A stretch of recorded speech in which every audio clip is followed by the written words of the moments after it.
Right ఇక bulletin లో breaking news చూస్తున్నాం. AP fibre net chairman GV Reddy సంచలన నిర్ణయం తీసుకున్నారు. ఏపీ ఫైబర్ నెట్ నుంచి 410 మంది సిబ్బందిని తొలగిస్తున్నట్లు ప్రకటించారు. వైసీపీ హయాంలో నాయకుల సిఫారసుతో అక్రమ నియామకాలు జరిగాయన్న ఫైబర్ నెట్ చైర్మన్ అవసరం లేకున్నా ఎక్కువ మందిని నియమించారని అంటున్నారు. వారంతా వైసీపీ నేతల ఇళ్లలో వంట మనుషులు, డ్రైవర్లుగా పనిచేస్తున్నారని తెలిపారు. అందుకే వారిపై వేటు వేయనున్నట్లుగా తెలుస్తోంది.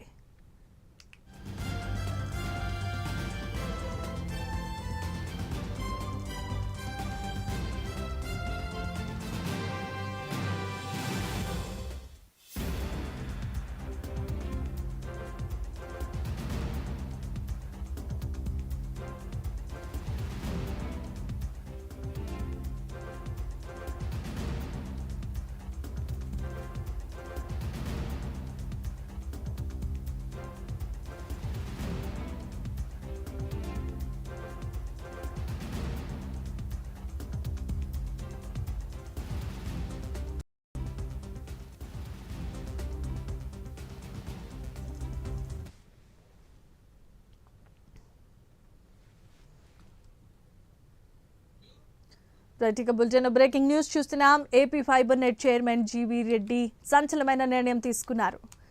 ఏపీ ఫైబర్ నెట్ నుంచి 410 మంది సిబ్బందిని తొలగిస్తున్నట్లుగా తెలుస్తోంది. వైసీపీ హయాంలో నాయకుల సిఫారసులతో అక్రమ నియామకాలు జరిగాయన్న ఫైబర్ నెట్ చైర్మన్ అవసరం లేకున్నా ఎక్కువ మందిని నియమించారని తెలుస్తోంది. వారంతా వైసీపీ నేతల ఇళ్లలో వంట మనుషులు, డ్రైవర్లుగా పనిచేస్తున్నారని అంటున్నారు.